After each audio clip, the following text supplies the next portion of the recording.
João 1, de 1 a 18. Nós vamos fazendo a leitura à medida que o tempo for avançando aqui. Chegamos à época de Natal, certo? Dá para perceber, né? As músicas foram escolhidas, a decoração, mas não só isso. Nós sabemos que é a época do Natal. Seja por motivos religiosos, seja simplesmente pelo comércio, pelas propagandas de televisão, pelos filmes que são lançados nessa época do ano. Mas assim, apesar de que praticamente todo mundo no Ocidente sabe que é época de Natal, nem todo mundo sabe o que significa o Natal de fato.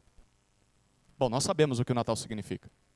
O Natal significa a lembrança, a celebração do nascimento do Salvador. O nascimento de Jesus Cristo. Mas por que isso é importante? Por que o Natal é importante? Que diferença faz o Natal? Qual a relevância do Natal para a história? Qual a relevância do Natal para a humanidade e qual a relevância do Natal para a sua vida? Que diferença faz o Natal? João capítulo 1 foi escrito para responder essas e outras perguntas mais. Perguntas que giram em torno da vinda de Jesus ao mundo. Que diferença faz Jesus ter vindo ao mundo? E como isso afeta a minha e a sua vida? Para descobrir que diferença faz o Natal, nós precisamos saber primeiro quem é Jesus. Segundo, como trataram Jesus. E terceiro, o que Jesus fez. É disso que esse texto fala. Quem é Jesus, como trataram Jesus e o que Jesus fez. Quem é Jesus? Versículos 1 a 5. Acompanhe com fé a leitura da palavra de Deus. No princípio era o Verbo. E o Verbo estava com Deus. E o Verbo era Deus. Ele estava no princípio com Deus. Todas as coisas foram feitas por Ele, e sem Ele, nada do que foi feito se fez. A vida estava nele, e a vida era a luz dos homens.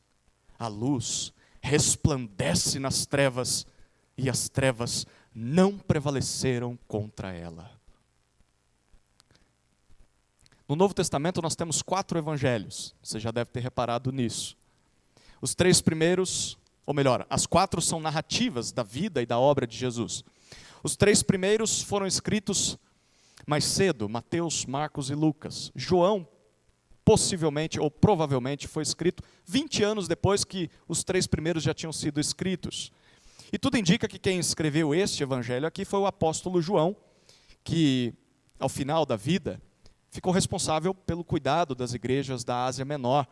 Por exemplo, a igreja em Éfeso, a igreja em Colossos, a igreja em Laodiceia. E provavelmente João está escrevendo esse evangelho primariamente àquelas igrejas que eram compostas tanto de judeus que se converteram a Jesus, quanto de não-judeus que também se converteram a Jesus. E essa era uma época assim, de muita incerteza. Várias igrejas já tinham sido plantadas ao longo de todo o território do Império Romano. E a maioria dos apóstolos já havia morrido. João é bem provável que tenha sido o último apóstolo a morrer. Talvez só João estivesse vivo nessa época. E havia muita heresia sendo disseminada nas igrejas. Muitos falsos mestres, muitos falsos ensinos, com a intenção de desviar aquelas igrejas do caminho. E as possíveis perguntas dos leitores de João nessa época é: o que vai acontecer depois que João morrer? João é o último. E aí? E quando o último apóstolo morrer, como a igreja vai se comportar? O que vai acontecer com todas essas igrejas que foram plantadas? Será que esse movimento cristão, ele vai continuar mesmo depois da morte dos apóstolos? Será que tudo isso de fato é a verdade? Será que vale a pena a gente confiar nessa mensagem? Que garantias nós temos de que nós estamos no caminho certo? Porque Jesus disse que voltaria e não voltou ainda. Os apóstolos já morreram, sobrou só João. Será mesmo que tudo isso é verdade? Bom, é possível que João tenha escrito seu livro exatamente para responder esse tipo de pergunta. A gente vê em João muita coisa que não foi contada nos outros evangelhos.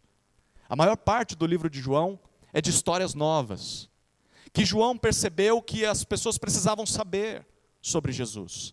Respondiam a essas perguntas que estavam sendo feitas. Lá no final do livro, João coloca o propósito da sua escrita. No capítulo 20, versículos 30 e 31, ele diz que escreveu tudo. Ele poderia ter escrito muito mais. Poderia ter registrado todos os milagres e as coisas que Jesus disse. Ele chega a dizer, nem todos os livros do mundo caberiam todas essas coisas. Mas isso que eu escrevi tem dois propósitos. Primeiro, para que vocês creiam que Jesus Cristo é o Filho de Deus. Tenham certeza de que isso é a verdade. E segundo, para que crendo nisso, vocês tenham vida em seu nome. Desfrutem de vida verdadeira, vida plena, vida eterna ao lado de Deus. E João está escrevendo para confirmar isso aos seus leitores. E como tudo começa? Tudo começa com a descrição de quem é Jesus.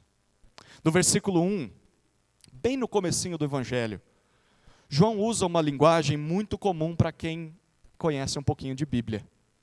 Você já viu essas palavras aparecendo em algum outro lugar na Bíblia? Na verdade, na primeira página da Bíblia. João cita o princípio. Você lembra de Gênesis 1:1? No princípio, criou Deus os céus e a terra. Bom, segundo João, neste mesmo princípio, o versículo 1 diz, no princípio era o verbo. Verbo. Verbo. É aula de português agora? O que isso significa, João? Bom, verbo é a tradução em português de uma palavra grega chamada logos. Logos pode ser traduzido por palavra ou por discurso. Naquela época, na filosofia grega, que era a mente, a mentalidade dominante do Império Romano, a palavra logos era utilizada para se referir àquilo que trazia ordem ao mundo, aquilo que tornava o mundo racional, o mundo possível de ser compreendido. Mas para um judeu, eles também usavam essa mesma palavra, mas para se referir à sabedoria de Deus. O judeu olhava para o logos, o verbo, como aquilo que Deus pensa e fala, aquilo que sai da boca de Deus, a palavra de Deus, a palavra que deu origem a todas as coisas. E o que João fala sobre esse verbo? Bom, João diz para nós que no princípio, antes de Deus criar todas as coisas, o verbo já existia. No princípio era o verbo. Em outras palavras, o verbo, a palavra, a sabedoria de Deus, que dá origem, que dá sentido a todas as coisas, o verbo sempre existiu, o verbo é eterno.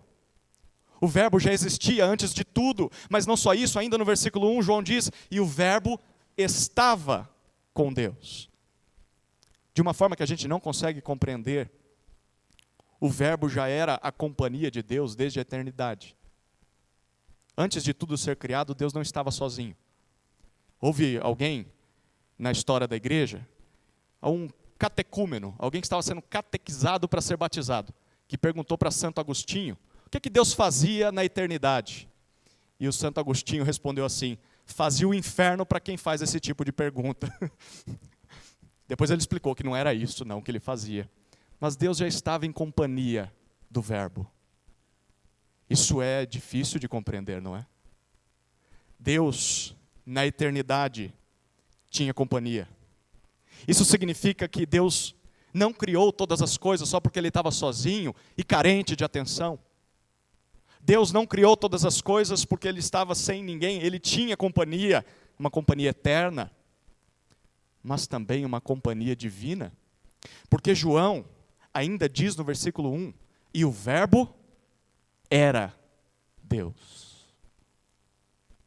Aqui o texto fica ainda mais profundo, ainda mais complexo. Além de ser eterno e além de estar com Deus, antes de tudo ter origem, João diz que o verbo era Deus. Mesmo sendo um ser distinto de Deus, que fazia companhia com Deus, o verbo não tinha uma natureza diferente da natureza de Deus. O verbo não era um anjo, o verbo não era um homem, o verbo não era um animal, o verbo também sempre foi Deus. E João repete no versículo 2, só para a gente não esquecer.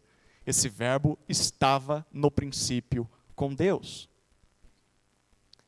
É assim que a história de Jesus começa. É assim que começa a história do Natal. Não começa 2000 anos atrás numa manjedoura. A história de Jesus começa há milhares de anos, antes mesmo de todas as coisas terem sido criadas. Jesus é o verbo. Jesus é a palavra de Deus. Jesus é a sabedoria de Deus. Jesus sempre existiu. Jesus sempre fez companhia com Deus. E Jesus é da mesma natureza que Deus. Por mais difícil que isso seja de compreender, porque a nossa mente é finita, é limitada. Por mais difícil que isso seja, não é possível se aproximar de Jesus sem reconhecer quem a Bíblia diz que Ele é. Tem muitas pessoas que diminuem Jesus.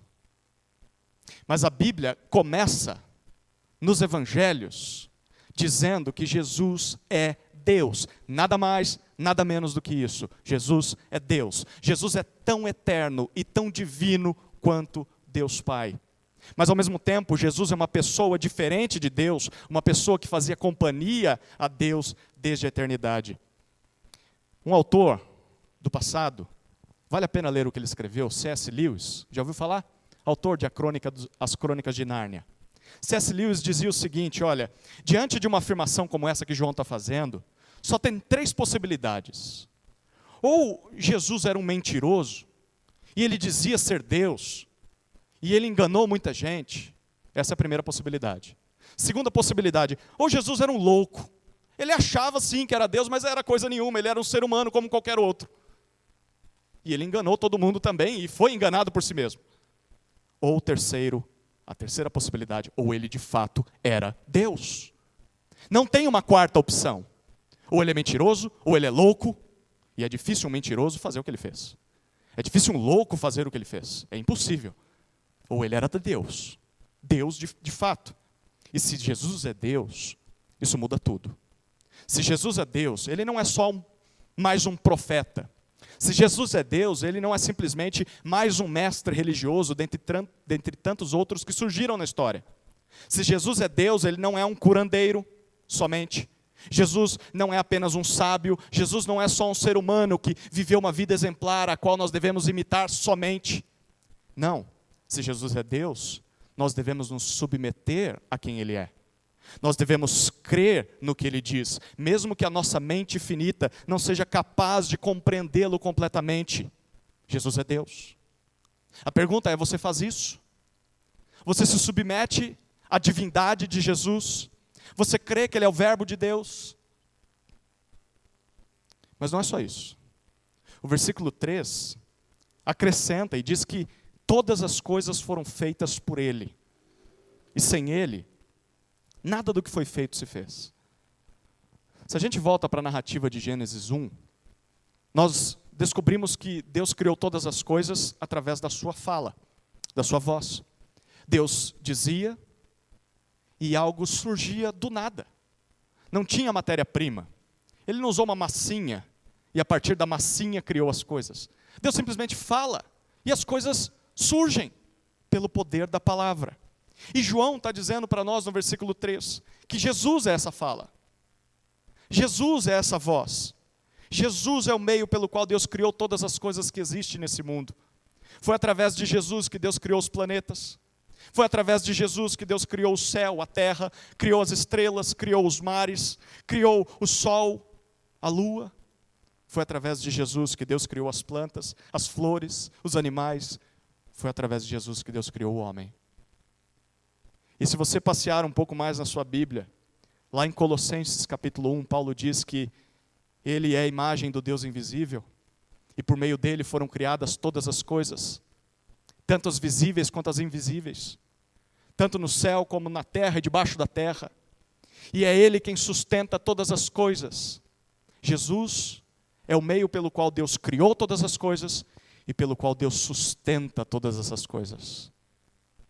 Por meio da sua palavra, Deus sustenta a vida no universo. E é isso que João explica no versículo 4. Ele diz, a vida estava nele. o Verbo. E a vida era a luz dos homens. De novo, João está nos convidando a voltar para Gênesis e ver Adão e Eva agora. E ele está dizendo, olha, por meio de Jesus é que o primeiro casal e todos os seus descendentes nasceram. E é por meio de Jesus que eles viveram e vivem até o dia de hoje. Sem Jesus, a vida nunca existiria. Inclusive, Jesus é superior a tudo, até mesmo sobre as trevas. É o que João diz no versículo 5. A luz resplandece nas trevas, e as trevas não prevaleceram contra a luz. Lá no princípio, quando tudo era apenas escuridão e trevas, Deus falou e houve luz, houve vida. E essa fala era Jesus. Jesus é maior do que as trevas. E mesmo quando essas trevas entraram no jardim, lembra? Através da serpente. E os nossos primeiros pais se rebelam contra o Criador. Ainda assim, as trevas não prevaleceram contra a luz. As trevas não venceram Jesus. Jesus continuou sendo maior do que as trevas. O plano de dar vida não foi frustrado. Jesus não foi impedido no seu plano. Esse é Jesus. Quem é Jesus? Bom, ele é o Verbo de Deus. Jesus é eterno, Jesus é divino, Jesus é criador, Jesus é o sustentador da vida, quer você reconheça isso, quer você não reconheça. Sem Jesus, nós nunca existiríamos. Sem Jesus, nós não sobreviveríamos. Sem Jesus, nós não estaríamos aqui. Nós dependemos de Jesus para tudo, queridos. A questão é, você já reconhece isso? Você percebe isso todos os dias? Você agradece a Jesus todos os dias por Ele sustentar a sua vida e a vida de quem você ama? É isso que João está nos dizendo. A propósito, como é que as pessoas trataram Jesus? Chegamos à segunda parte da mensagem. Como trataram Jesus? João nos conta. Olha os versículos 6 até 13.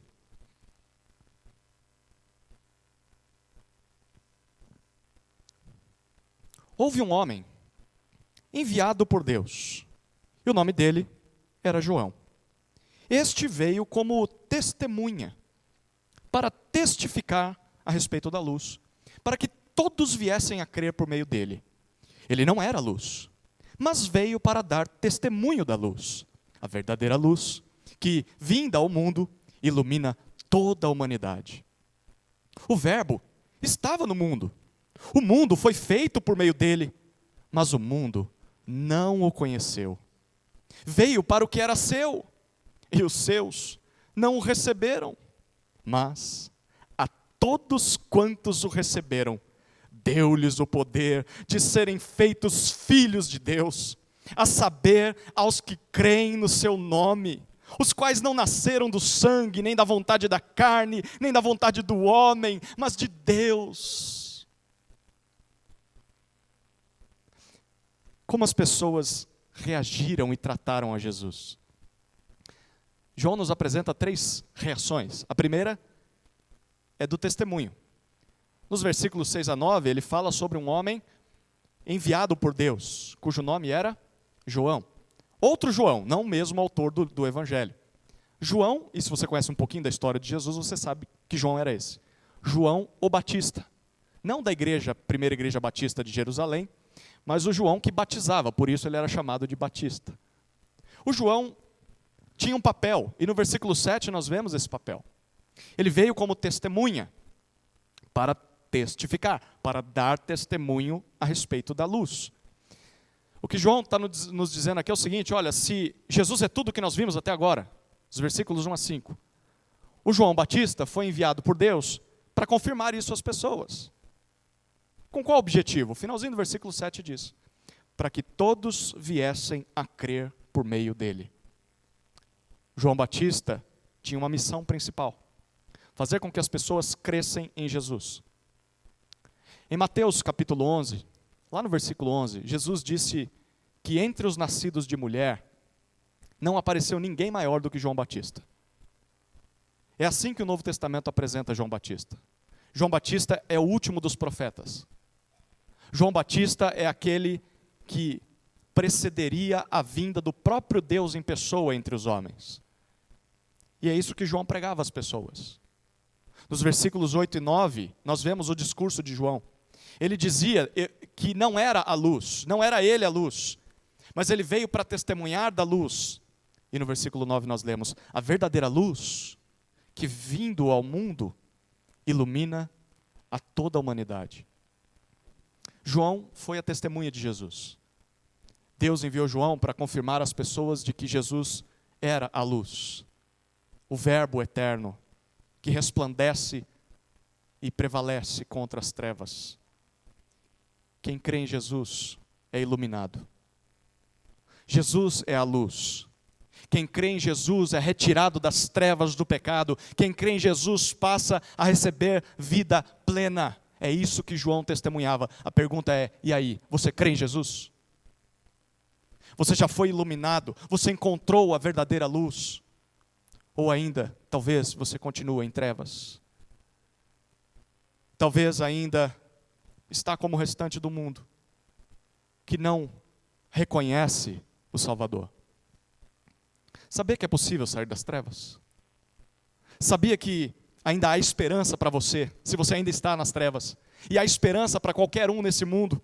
Basta crer em Jesus. E Jesus te iluminará. Jesus brilhará nas trevas. Jesus te dará vida verdadeira. É possível. Mas como é que as pessoas reagiram a Jesus? Bom, a primeira forma de reação que o autor nos apresenta é a rejeição. Primeiro nós vimos o testemunho, agora nós temos a rejeição. É a segunda reação, de modo geral, que as pessoas tiveram com Jesus. Nos versículos 10 e 11, parece que João apresenta para nós dois tipos de rejeições a Jesus. A primeira é uma rejeição geral, está no versículo 10. João diz para nós no versículo 10, o verbo estava no mundo, isso a gente já viu. O mundo foi feito por meio dele, até agora nenhuma novidade, a gente já viu isso. Mas a novidade está no fato de que o mundo não o conheceu. Pense comigo um pouquinho aqui. Se Deus criou e sustenta todas as coisas através do verbo, através da sua palavra, faz sentido a gente afirmar que de alguma maneira o verbo está presente em toda a criação. O verbo está presente em tudo que tem vida nesse mundo, porque ele gerou essa vida e ele sustenta essa vida. Eu gosto de um autor, ele é um pouco mais filosófico e é denso de ler, mas é muito prazeroso. E ele tem um livro chamado Notas de uma Xícara Maluca. Já ouviram falar desse autor? Está me fugindo o nome dele. Acho que é o Douglas Wilson. Notas de uma Xícara Maluca. Rafael, se você achar aí quem é o autor. E ele diz que, basicamente, o que é uma cadeira, ou qualquer coisa que você possa imaginar no mundo? Tudo o que existe nesse mundo, que é palpável, que é físico, que você consegue ver, enxergar, basicamente, com base em João, capítulo 1, são palavras. Palavras ditas por Deus, que fazem com que as coisas fiquem no seu lugar. Tudo nesse mundo é sustentado pelo verbo. Se alguma coisa está de pé, são palavras que a sustentam, palavras de Deus. Deus disse, e essa coisa fica ali. Se o verbo está presente na criação porque ele sustenta todas as coisas, isso não significa que a própria criação seja o verbo. Existe uma linha de pensar sobre o mundo que diz que o universo, a natureza, os seres celestes, tudo isso é Deus. Talvez você já tenha ouvido falar sobre isso. Tudo é Deus. Desde um passarinho até uma refeição, um gesto de amor, tudo é Deus. Sabe qual é o nome que se dá a isso? Panteísmo. Tudo é Deus. Não, tudo não é Deus. Tudo foi criado por Deus. A voz de Deus está em todas as coisas, mas Ele não é todas as coisas. Deus está acima de todas as coisas. Deus é o Criador de todas as coisas. Deus é o sustentador de todas as coisas. Não basta você simplesmente ser grato ao universo, ser grato à natureza, porque tudo é Deus. Você tem que ser grato a uma pessoa que criou todas essas coisas. E é isso que João está dizendo para nós. Mas isso não significa que a gente consegue perceber esse Deus enquanto que a gente não consegue perceber enquanto olha para a natureza. Se você, por exemplo, observar um animal, sabe aquele pet que você tem em casa? Se você observar os detalhes dele, se você olhar para uma planta, olhar para uma flor, num dia ensolarado, olhar para uma nuvem, se você, à noite, quando tem estrelas, contemplar as estrelas no céu, se você, talvez, olhando no espelho, contemplar alguma beleza, ou contemplar a beleza no seu marido, na sua esposa, no seu filho. Se você puder contemplar alguma virtude, se há algum prazer nesse mundo, claro, a gente vai perceber a mão de Deus nessas coisas. A gente vai perceber que o Verbo está sustentando todas as coisas. Se a gente for minimamente honesto e razoável, é possível perceber que tem um Criador bom, tem um Criador perfeito por trás de tudo que existe. Não é possível que esse mundo seja fruto do acaso. Não é possível que beleza, que ordem, todas essas coisas que existem na criação sejam fruto de uma bomba, de uma explosão, de simplesmente um acaso. Não é possível. Mas apesar disso, João diz para nós no versículo 10, o que o mundo fez e faz até hoje com Jesus. O mundo não o conheceu. O mundo não o percebeu, é isso que essa palavra significa. Não o experimentou. O mundo não se relacionou com o seu Criador. Por mais que algumas pessoas reconheçam que existe um Criador, e há pessoas descrentes que reconheçam uma mente inteligente por trás da criação, reconhecem que alguém deve ter feito tudo isso. Infelizmente, ninguém é capaz de se relacionar com Ele por conta própria. O motivo, segundo o Evangelho de João, é porque nós estamos em trevas. Por causa do pecado. Nós não conseguimos enxergar a luz. Apesar de que ela esteja na nossa frente, todos os dias. Nós não o conhecemos. Nós precisamos de algo externo. Precisamos de algo divino para nos mostrar quem é Jesus. Para que então nós possamos contemplar quem Ele é. Porque senão nós continuamos cegos. Tem um segundo tipo de rejeição. No versículo 11, depois de falar de uma rejeição geral, de olhar para a criação e as pessoas não conhecerem o Criador, mesmo vendo beleza. No versículo 11 agora ele fala de uma rejeição específica. No versículo 11, João diz, olha, todos os povos não reconhecem o seu Criador, mas tem um povo que é duplamente culpado de fazer isso. A nação de Israel. No versículo 11 nós lemos, veio para o que era seu, mas os seus não o receberam. Depois da rebelião de Adão e Eva, Deus escolheu um dos descendentes de Eva, Abraão, para a partir de Abraão, criar uma nação especial. Uma nação por meio da qual ele faria vir um Salvador ao mundo. E ao longo de todo o Antigo Testamento, Deus foi dando mais informações sobre esse Salvador. Essa nação seria a nação de Israel. Esse Salvador foi descrito no Antigo Testamento. E Deus também foi dizendo o que esse Salvador faria para salvar as pessoas das trevas. Então, quando o Salvador nasceu, o que os judeus fizeram? O que a nação de Israel fez? No versículo 11 nós lemos, eles o rejeitaram. Os seus não o receberam. Perceba, a palavra aqui é mais forte do que a que nós vimos no versículo 10. No versículo 10 é que eles não foram capazes de conhecer. No versículo 11, eles não o receberam. A palavra vai além de, é que a gente nunca soube que ele existia.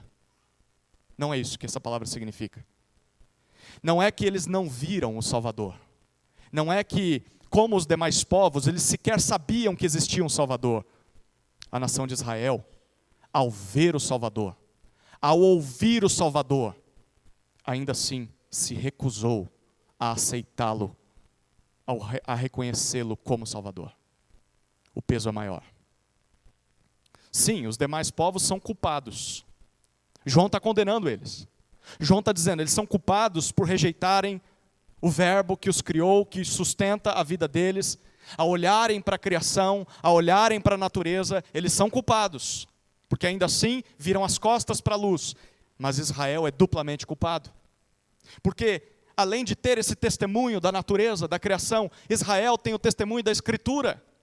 Eles ouviram as promessas de Deus, eles ouviram a revelação de Deus, e ainda assim não recebem Jesus. Talvez agora a hora de você falar, é isso mesmo, desce a lenha no judeu. Tem algum judeu aqui hoje? Se não tem, é mais fácil ainda, vamos falar mal do judeu. Ele é culpado, e vai prestar contas diante de Deus. Mas e você? Pelo que você é culpado? O que você já recebeu de instrução da parte de Deus? Qual a sua desculpa para não se submeter a Jesus? Qual a sua desculpa para não receber a Jesus? Que provas te faltam de que Ele te criou? Que provas te faltam de que Ele te sustenta todos os dias? Que provas te faltam de que Ele te ama? Que provas te faltam de que Jesus quer salvar você? O que mais você precisa ver para crer em Jesus? Ou talvez o que mais você precisa sofrer na sua vida? Porque o seu coração é duro, teimoso, rebelde. E nessa sua obstinação, você caminha para longe de Deus e só abraça as trevas cada dia mais. O que você precisa sofrer ainda para se render a Jesus? O que você precisa saber? O que você precisa conhecer mais? Você precisa de mais Bíblia ainda? Depois de ouvir tudo que você já ouviu? Depois de talvez ter tido pais crentes que leram a Bíblia para você desde pequeno? Algum mestre, algum pastor, algum crente que acompanhou você na sua jornada? Tanto que você ouviu da palavra, tanto que você ouviu de Jesus, você precisa de mais conhecimento, é isso que te falta. O que te falta não é mais conhecimento, o que te falta não é mais milagre, o que te falta não é manifestação divina, o que te falta é fé. Você precisa crer em Jesus. Não espere milagres, não espere mais informações, você precisa crer. É disso que você precisa. Renda-se a Jesus de uma vez por todas. Não seja como as nações que não o conhecem. Não seja como Israel que não o recebe. Receba Jesus. Creia em Jesus. Você não precisa de mais nada para crer em Jesus. Tem uma terceira reação. João foi a testemunha. As pessoas o rejeitaram. Mas tem uma terceira reação que foi a aceitação. E a aceitação está para nós nos versículos 12 e 13. No versículo 12, João diz, mas, dê graças a Deus pelos mas da Bíblia. Mas, a todos quantos o receberam. Todos que o agarraram, todos que o aceitaram como um presente dado por Deus. O quê? O que eles receberam, João? Bom, por enquanto João vai falar sobre isso. Já já ele fala. Mas antes de falar sobre isso, ele explica para nós o que significa receber. Está vendo aí que tem, algumas Bíblias colocam no final do versículo. Mas quando João estava escrevendo, ele colocou essa informação no meio. A todos quantos o receberam. Aí ele abre aspas. Vou dizer o que significa receber a Jesus. O que significa receber a Jesus? Ele diz, a saber, os que creem em seu nome. Fecha aspas. Fecha o parêntese. O que significa receber a Jesus? O que significa receber a Jesus? Não é simplesmente levantar a mão em um culto. Não é simplesmente vir à frente em um apelo. Não é simplesmente repetir uma frase ou a oração do pecador. Sabe? Ó Deus, sou um pecador. Reconheço que Jesus veio ao mundo para morrer por mim. Entrego minha vida a Ti. Não é isso que João está dizendo. Todas essas coisas podem estar envolvidas no processo, mas o principal, o que significa receber a Jesus, é crer no nome de Jesus. A saber, os que creem no seu nome. Crer significa confiar em algo. Significa se agarrar a isso e tratar isso como a verdade, a mais pura verdade. Crer em Jesus significa depositar em Jesus toda a sua esperança de vida, toda a sua esperança de felicidade, toda a sua esperança de salvação, e viver com base nessa atitude, como se isso de fato fosse verdade. Tem gente que levanta a mão, tem gente que se entrega para Jesus, mas de fato não creu em Jesus. A sua vida, a partir dessa decisão que essa pessoa toma, continua a mesma. Ela continua vivendo para si, pensando só em si, fazendo a sua vontade, ignorando a vontade de Jesus. Isso não é crer em Jesus. Crer em Jesus significa aceitar o que a Bíblia diz a respeito dele e se agarrar a isso e permitir que isso transforme a sua vida de dentro para fora. Se você crê em Jesus, a sua vida, a partir de agora, vai refletir essa crença. Você vai viver como se Jesus fosse real. Como se Jesus fosse verdadeiro, porque é isso que você acredita. Você acredita que Ele está vivo, você acredita que Ele está em todas as partes desse mundo. Você acredita que os olhos dele estão sobre você todos os momentos. Então não é que, assim, agora que eu creio em Jesus, eu tenho que parar de falar palavrão na frente dos outros.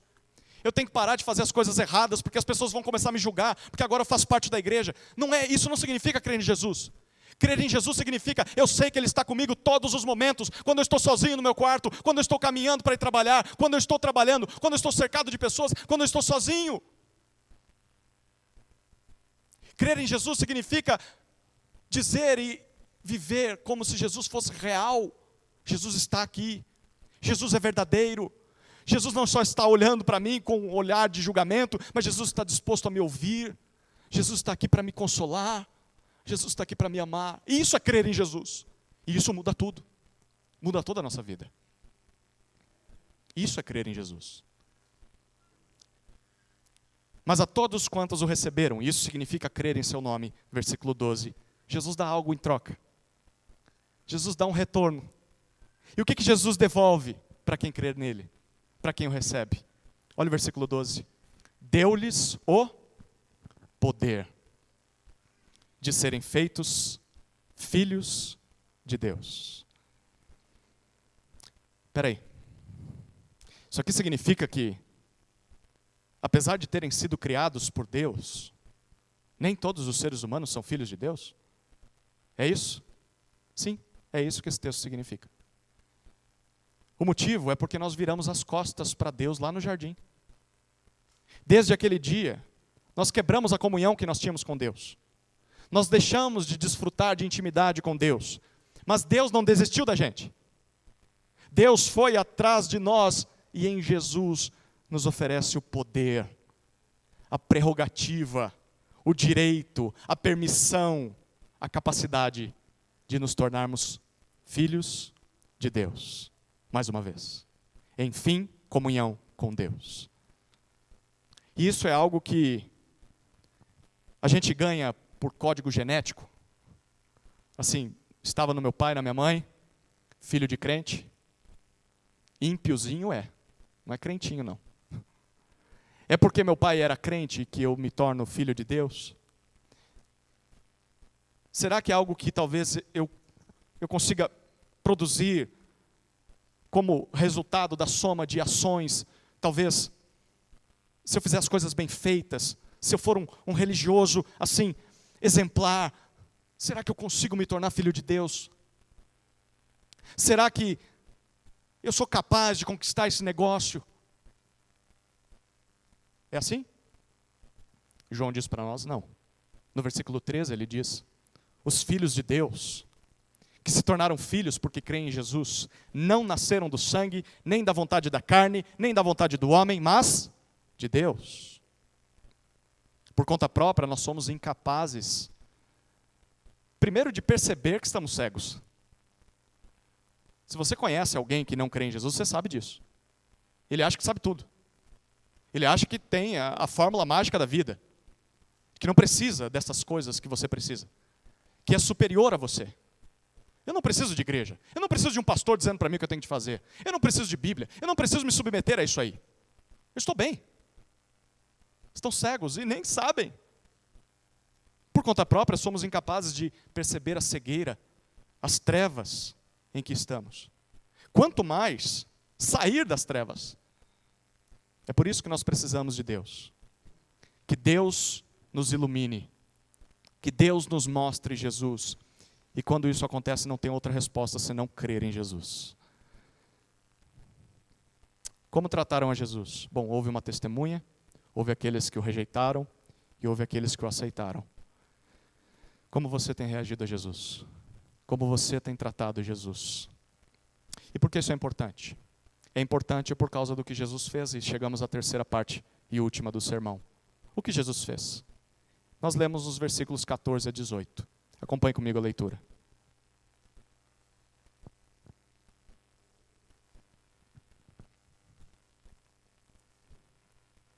E o Verbo se fez carne e habitou entre nós, cheio de graça e de verdade. E vimos a sua glória, glória como do unigênito do Pai.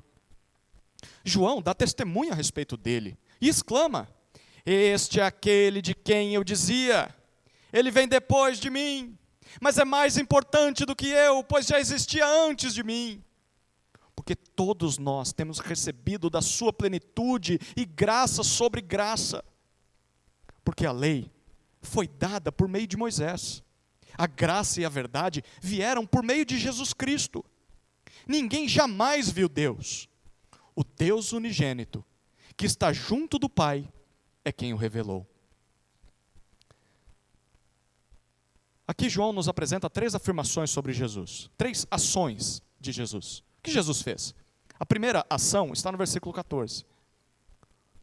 Jesus se fez carne. O Verbo se fez carne e habitou entre nós. Aqui está o coração, o ponto principal, não só desse texto que nós estamos estudando hoje, mas o ponto principal de todo o Evangelho de João e o ponto principal do Evangelho. O Verbo se fez carne e habitou entre nós. Aqui nós temos 3 afirmações de João. A primeira, o Verbo se fez carne. Por favor, pare um pouco nessa frase aqui. Agora é hora de você acordar, a pessoa que está dormindo do lado. Se você não prestou atenção em nada até agora, preste atenção nisso. Não dá para nós lermos essa frase sem refletir bem no que nós acabamos de ler. O Verbo se fez carne. Você não leu errado. O que você acabou de ler é o seguinte: aquele que era e existia antes do princípio, aquele que estava com Deus, aquele que era Deus, aquele por meio de quem Deus fez todas as coisas, aquele que dá vida e ilumina os homens, esse ser divino, soberano, majestoso, glorioso, se fez homem. Deus se fez homem. Ele assumiu a nossa natureza. Ele assumiu essa casca, essa carcaça desprezível que eu e você temos. Esse corpo mortal que, se deixar de tomar banho um dia, começa a feder. Por quê? Porque ele está morrendo. Esse corpo podre que se desfaz dia após dia, ele assumiu essa carne. Não foi um acidente. Não foi um erro de cálculo. Ele quis fazer isso. A pergunta é: que Deus escolheria se tornar como uma de suas criaturas? Qual o propósito disso? Que Deus faria isso? Esse Deus criou as suas criaturas, mas as suas criaturas o rejeitaram. Esse povo, os seres humanos, preferiram mais as trevas do que a luz. Então por que Deus se faria homem? Esse é o mistério que João pretende revelar no seu livro. João quer mostrar por que ele fez isso, e eu recomendo a você que durante essa semana leia o Evangelho de João. Leia sozinho, Leia com a sua família. Aproveite essa semana de celebração do Natal. Se você ler 3 capítulos por dia, até domingo que vem você lê o Evangelho de João inteiro. Porque semana que vem a gente vai estudar o final de João, o último capítulo de João. Então vai ser o fechamento. Mas João vai dizer para nós por que ele escolheu se fazer homem. Nesse próprio texto a gente já vai descobrir, mas ele explica mais ao longo do livro. Mas por enquanto lembre-se disso, em Jesus de Nazaré, Deus se fez homem e o Verbo se fez carne. Em momento nenhum ele deixou de ser o Verbo de Deus. Em momento nenhum ele deixou de ser o sustentador da vida, mas ele também se tornou como um de nós, um homem de carne e de osso. Religião ou crença nenhuma nesse mundo é capaz de afirmar isso.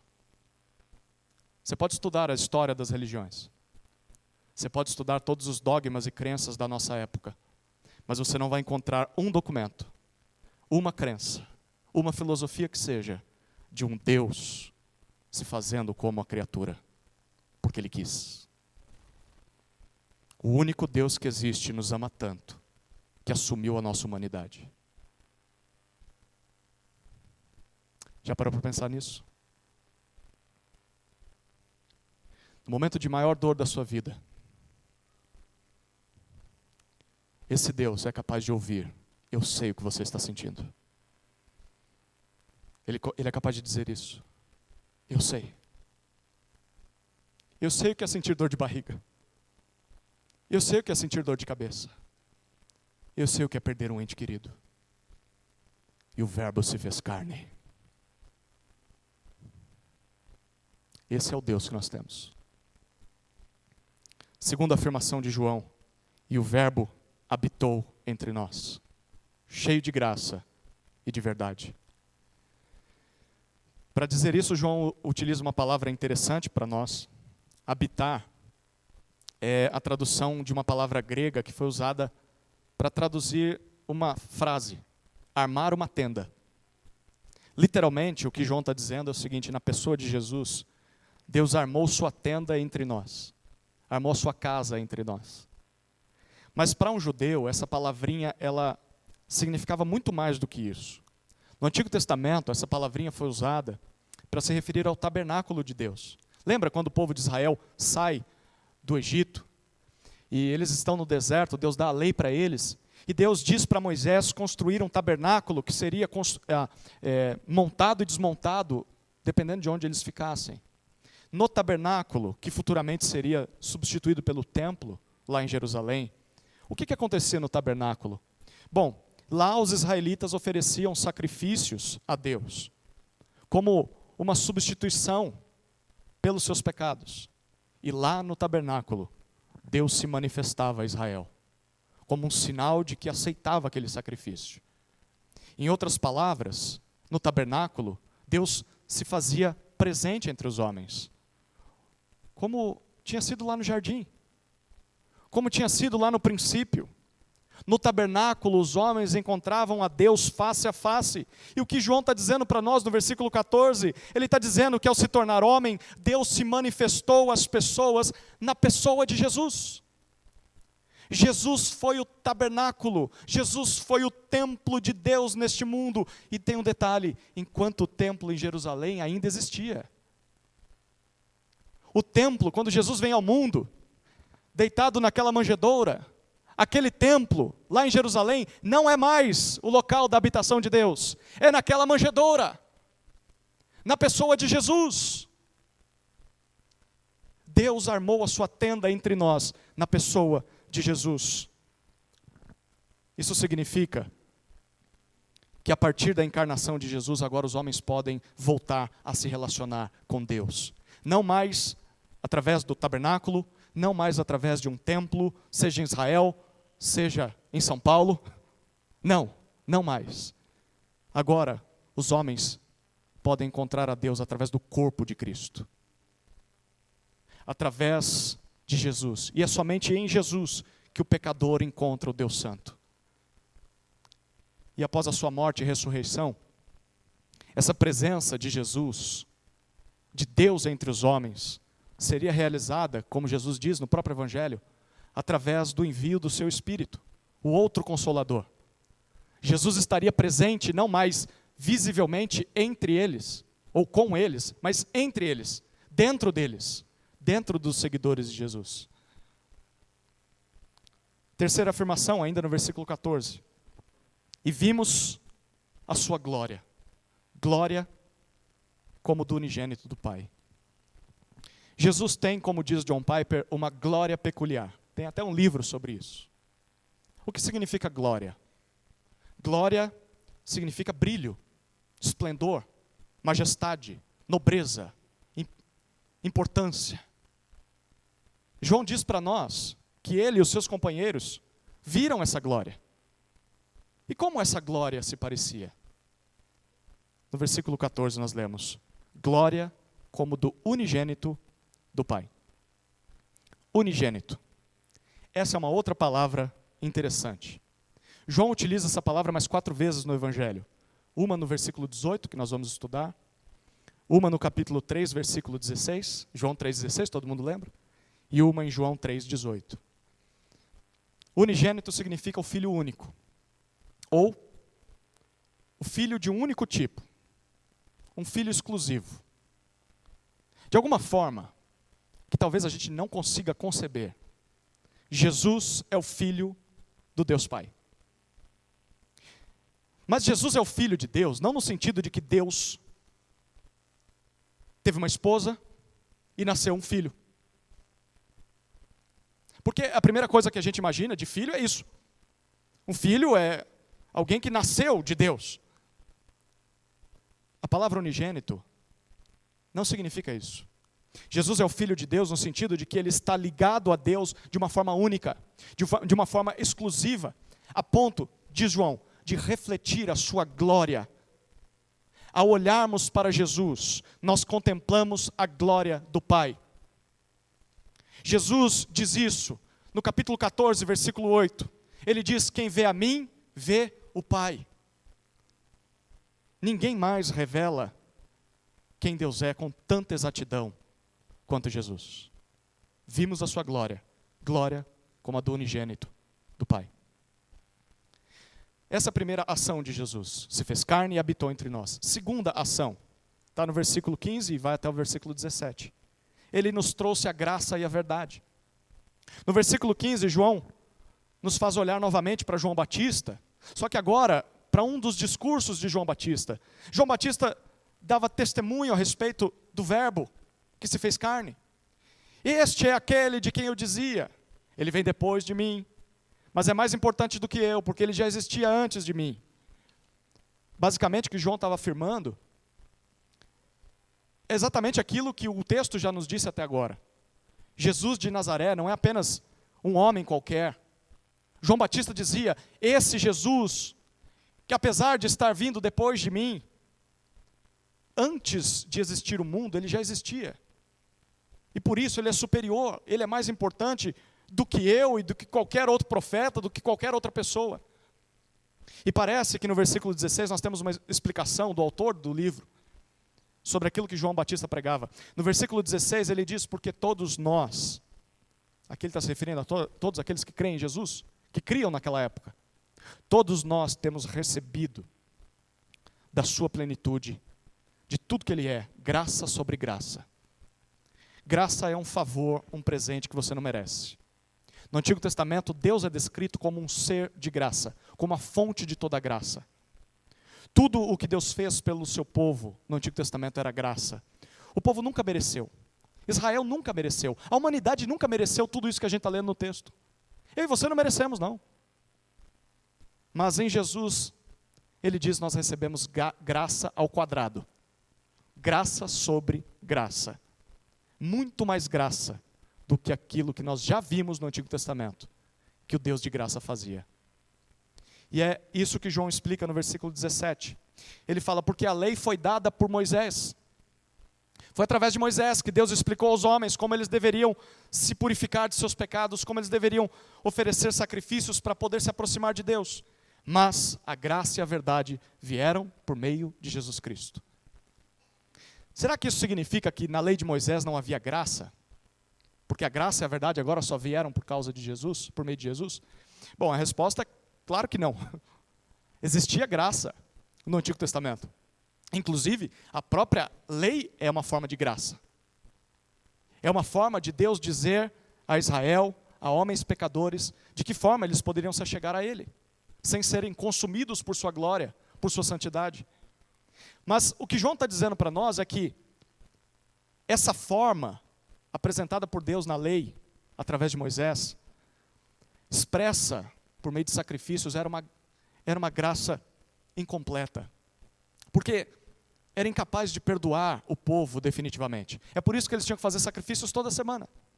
Repetidamente, porque aquilo nunca acabava. Eles pecavam e tinham que repetir aqueles sacrifícios.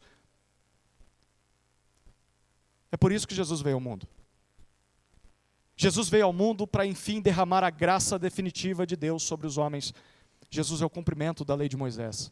Jesus é o sacrifício definitivo para que os homens pudessem se aproximar de Deus de uma vez por todas.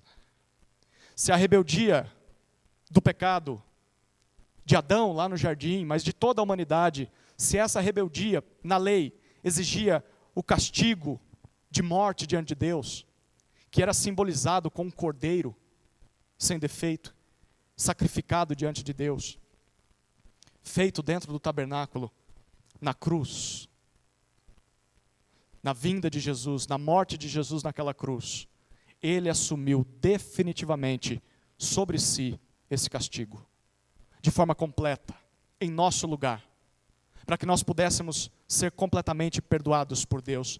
Foi isso que Jesus veio fazer nesse mundo, foi por isso que Ele se fez carne. O Verbo se fez carne para morrer em nosso lugar. Nos trazer a graça e a verdade. Terceira e última ação de Jesus, versículo 18. Ele nos revelou a Deus. João parece que está finalizando da forma com que começou. Ele olha para a eternidade, olha para o céu. Versículo 18 ele diz: ninguém jamais viu Deus. Ninguém é capaz de contemplar a glória e a santidade de Deus e permanecer vivo para contar a história. Você lembra da visão que Isaías teve do templo? Os querubins ao redor do Santo dos Santos. Deus assentado no trono, eles cobriam seus olhos com duas de suas asas. Os querubins não eram capazes de contemplar a santidade e a beleza de Deus. Ninguém jamais viu a Deus.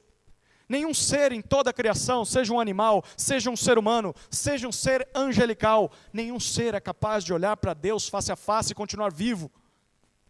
Apenas um pôde fazer isso. E João diz para nós quem? O Deus unigênito. Jesus. Agora, ele não é mais chamado de Filho unigênito, mas de Deus unigênito. Deus único, Deus exclusivo. O Deus unigênito que está junto do Pai é quem o revelou.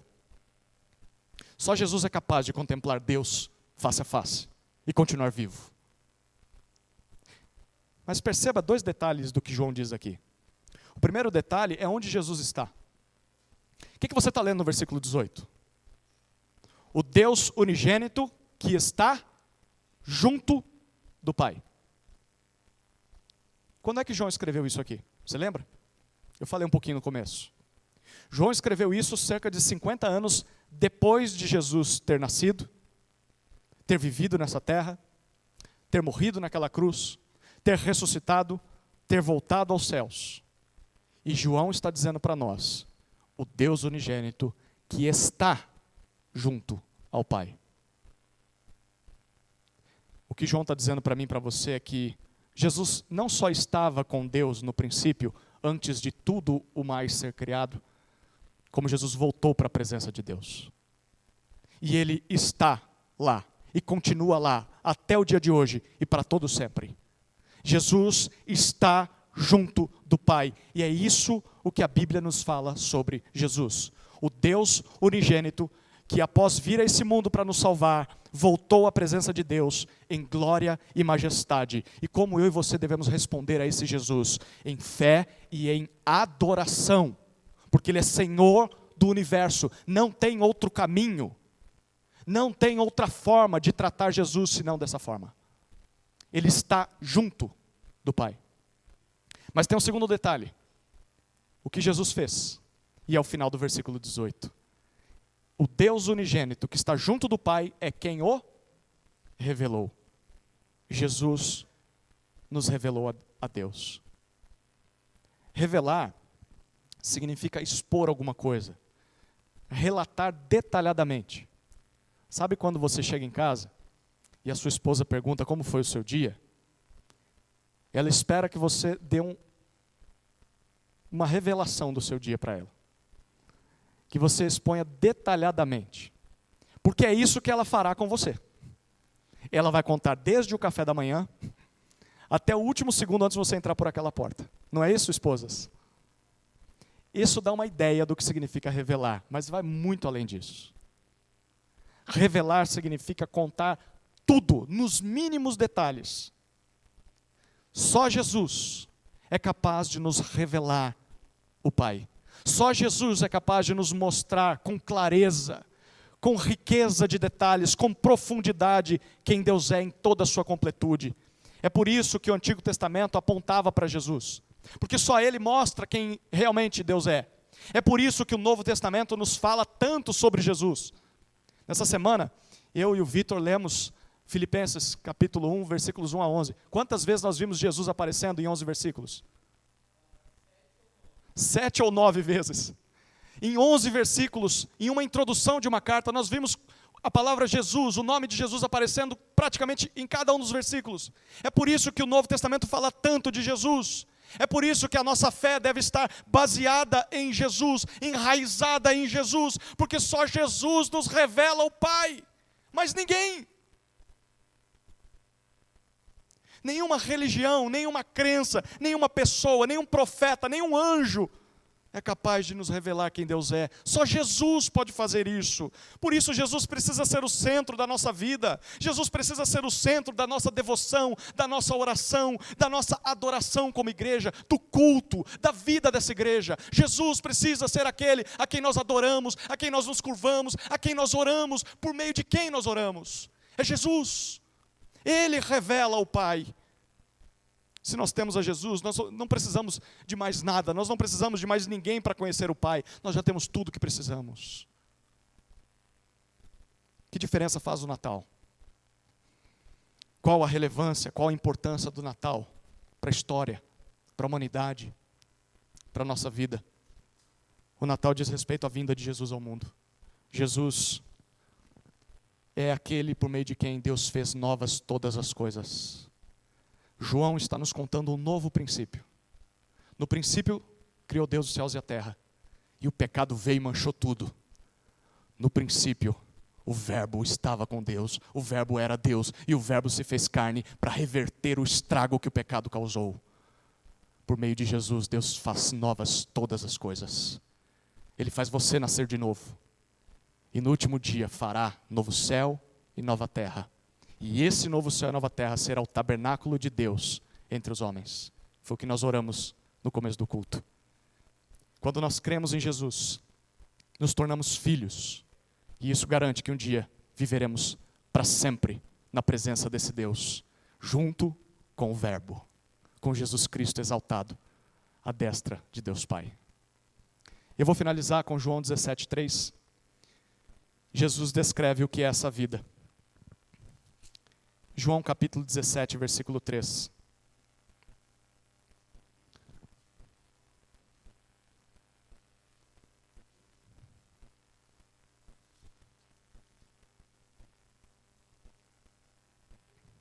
E a vida eterna é esta. Sabe o que é a vida eterna? O que Jesus veio oferecer para nós. A luz que resplandece nas trevas. O que é a vida eterna? É Jesus quem está falando aqui. E a vida eterna é esta. Que conheçam a Ti, o único Deus verdadeiro, e a Jesus Cristo, a quem enviaste. Vida eterna é conhecimento de Deus. Deus Pai e Deus Filho. E por meio da encarnação do Verbo, isso foi disponível a nós. Amém? Vamos orar, queridos. Senhor, obrigado pela Tua palavra. que apesar de profunda e complexa, é compreensível e faz sentido por conta da ação do Teu Espírito. Obrigado, Senhor, pelo que o Senhor faz através da Tua palavra em nós. Obrigado por ter enviado o Seu Filho a esse mundo para morrer por pecadores que não mereciam. Obrigado por oferecer vida, por oferecer novo nascimento àqueles que creem em Jesus. E obrigado porque foi da Sua vontade que pudéssemos crer nessa mensagem. Não é da vontade do homem, não é da vontade da carne, mas é da vontade de Deus. E te agradecemos por isso. Obrigado por ter resplandecido nas trevas do nosso coração e ter nos mostrado o caminho para a salvação em Jesus. Oramos para que isso seja verdade para todos nesse salão, para todos os que vão ouvir essa mensagem, para todos aqueles que nós convivemos, Deus. Que ao longo dessa semana possamos contar o verdadeiro significado do Natal. E o Verbo se fez carne e habitou entre nós. E vimos a sua glória, glória como a do unigênito do Pai. Ninguém jamais viu a Deus. O Deus unigênito que está junto ao do Pai foi quem o revelou, Jesus Cristo. Obrigado por Jesus Cristo, Pai. Muito obrigado. Em nome de Jesus nós oramos. Amém.